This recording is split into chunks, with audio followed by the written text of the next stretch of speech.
dia, boa tarde, boa noite a todas e a todos. No episódio anterior, conversamos sobre a chegada da humanidade à Lua e surgiram algumas questões em relação ao retorno de astronautas ao nosso satélite natural. Décadas após a corrida espacial, a NASA pretende retornar à Lua até 2024. Além disso, há outros países que também almejam chegar no nosso satélite natural até 2030. Mas que missões são essas? Qual é o seu objetivo? E por que resolveram retornar para a Lua? Essas e outras questões serão respondidas no episódio de hoje.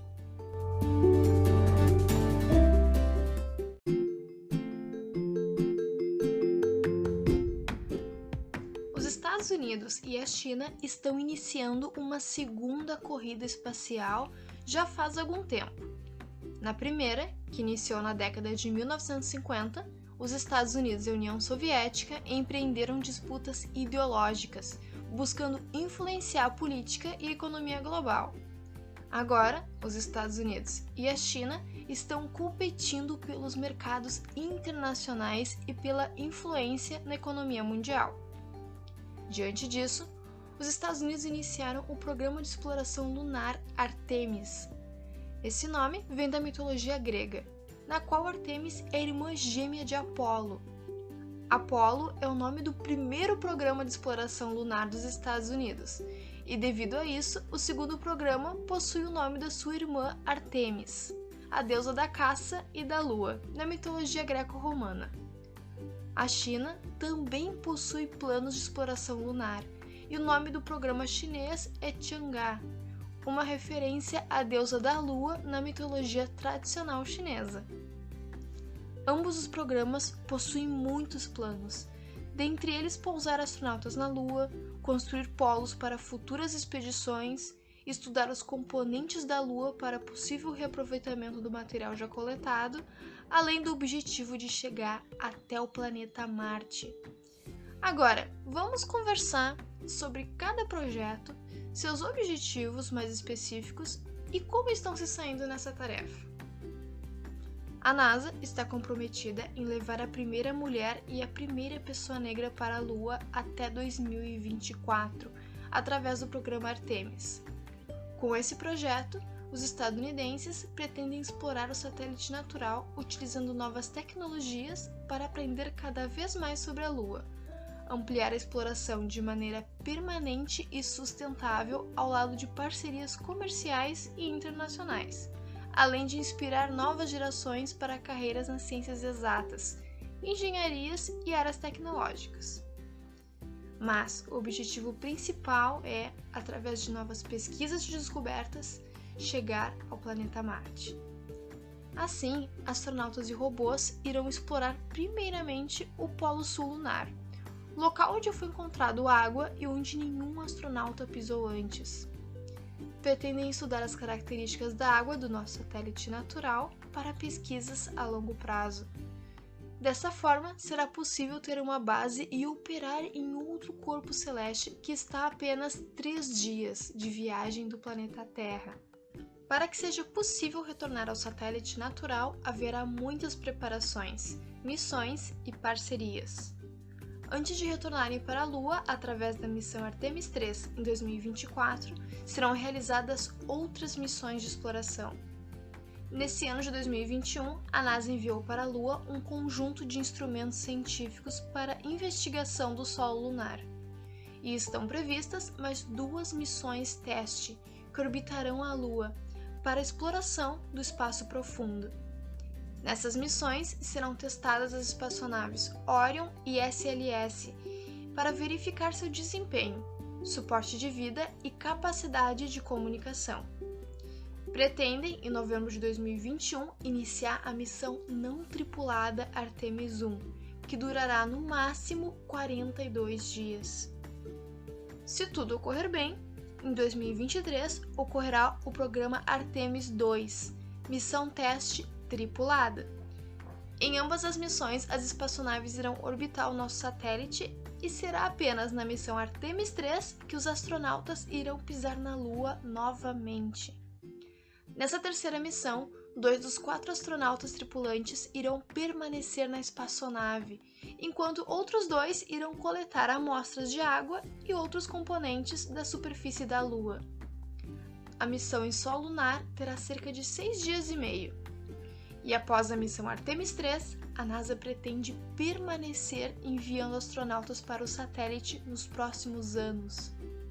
Além disso, a agência norte-americana pretende, até o final dessa década e com parceiros internacionais, estabelecer e expandir um posto na Lua, além de utilizar a água e outros recursos naturais do satélite para que as missões lunares possam ser cada vez mais longas e com uma tripulação maior. Dessa forma, com essa experiência e com novos avanços tecnológicos, será possível enviar astronautas para Marte em um futuro próximo. Dentre os parceiros internacionais da missão está o Brasil, que foi o 12º país a assinar o Acordo Artemis, em junho de 2020. Esse acordo significa a participação do Brasil no projeto Artemis e seu consentimento diante de algumas regras já estabelecidas. É importante destacar que esse acordo não significa que o Brasil irá participar das missões Artemis 1, 2 ou 3, mas sim que ocorrerão parcerias em missões futuras do projeto e que astronautas brasileiros, talvez, apenas talvez, cheguem na Lua em alguma missão posterior da Artemis. No acordo são estabelecidas algumas práticas para a exploração da Lua e de outros corpos celestes. Consta no acordo que nas missões espaciais todos seguirão um protocolo comum para garantir cooperação nas missões e convivência pacífica. Os países deverão ser transparentes, ou seja, deverão descrever publicamente seus planos espaciais, as suas descobertas e suas políticas. Deverão usar padrões de estruturas e sistemas, prestar assistência humanitária, socorrer algum perigo às tripulações, preservar artefatos de valor histórico, extrair recursos de forma sustentável e evitar ao máximo a produção de lixo espacial. Com esse acordo, a pretensão é melhorar as relações pacíficas entre as nações, e todas as atividades devem ser conduzidas para os fins pacíficos. Para o Brasil, participar do programa Artemis trará muitas vantagens para a ciência e a pesquisa, pois o país terá participado nos estudos das missões lunares e, quem sabe, futuramente das missões para Marte. Sendo assim, o Brasil irá contribuir com algum projeto futuramente, possivelmente auxiliando com a construção de robôs e outros equipamentos que poderão fazer parte do programa Artemis. Por outro lado, a China, que tem crescido economicamente nas últimas décadas, iniciou sua exploração espacial em 1970, com seu primeiro satélite em 2003, e tornou-se o terceiro país, depois da União Soviética e Estados Unidos, a levar humanos para o espaço utilizando seus próprios meios. Depois de 2003, ocorreram mais 5 missões tripuladas por taikonautas. Lembrando que taikonautas são os astronautas chineses. Além disso, a China iniciou seus planos para a exploração lunar e a construção de uma estação espacial. Atualmente, há uma estação espacial internacional, do inglês ISS, que foi construída pelos Estados Unidos e possui parceria com alguns países. Entretanto, a China não é um deles. A ISS teve sua construção iniciada em 1998 e começou a ser utilizada nos anos 2000, mas será desativada em 2024. A China planejou um programa de exploração lunar chamado Chang'e. A Chang'e-1 foi uma missão não tripulada que ocorreu em 2007. Foi a primeira nave lançada pelo país para a órbita lunar e tinha como objetivo mapear a superfície e explorar locais de pouso para futuras missões. Apesar do sucesso da missão, em 2010 foi lançado a Chang'e-2, que possuía objetivos semelhantes ao da Chang'e-1.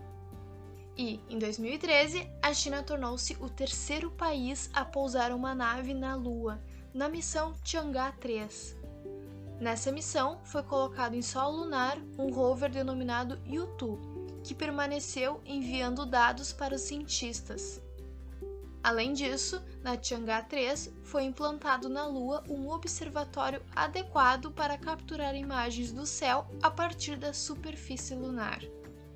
No fim de 2018, foram desligados todos os equipamentos da Tiangá 3 e a China passou a dedicar-se à missão Tiangá 4, que chegou em solo lunar com a rover Yutu 2 no início de 2019. Esse rover pousou no lado oculto da Lua, ou seja, na face que não é visível para nós aqui da Terra. Essa missão, que foi um sucesso, como as anteriores, tinha como objetivo estudar o solo lunar da face oculta. Com os dados coletados, os cientistas descobriram que a temperatura superficial da Lua nessa região é menor que a temperatura registrada na face visível da Lua pelas missões Apollo. A rover Yutu 2 permanece estudando a estrutura e composição do solo lunar. Como as sondas estão na face oculta da Lua, não é possível ocorrer comunicação direta delas com a Terra. Então foram lançadas, antes da Tiangá 4, 3 satélites para se comunicarem e receberem os dados. Entretanto, o contato com um dos satélites foi perdido antes mesmo de entrar na órbita lunar. E a Tiangá 5 foi a última missão lunar chinesa que ocorreu até agora. A missão chegou à Lua no dia 1º de dezembro de 2020 e pousou na mesma área em que a Apollo 12 pousou em 1969, uma região com dezenas de vulcões inativos. Seu objetivo era coletar amostras do solo e trazer para a Terra, fato que não ocorria desde 1976, com a missão soviética Luna 24. A sonda retornou para a Terra com quase 2 quilos de rochas. Mas, antes de retornar, foi colocada a bandeira da China na superfície lunar, e a sonda Tiangá registrou imagens da segunda bandeira que foi hasteada na Lua. Como a Tiangá 5 coletou amostras da face visível da superfície lunar, em 2024 a China pretende lançar a missão Tiangá 6, que irá pousar na face oculta da Lua e colher amostras dessa região.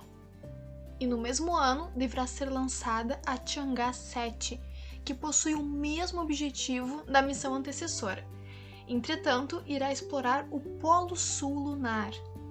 Além disso, a Tiangá 7 irá preparar o local para iniciar a instalação de uma estação de pesquisa fixa na Lua, para onde as futuras missões Tiangá irão levar os equipamentos.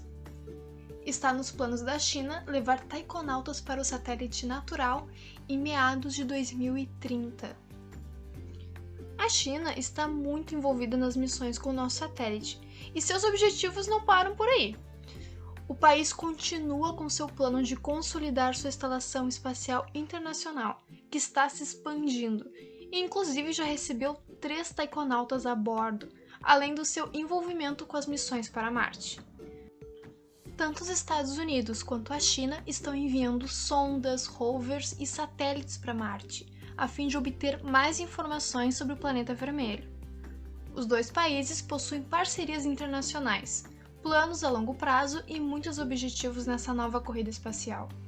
Acredita-se que essa conjuntura histórica irá perdurar por um bom tempo.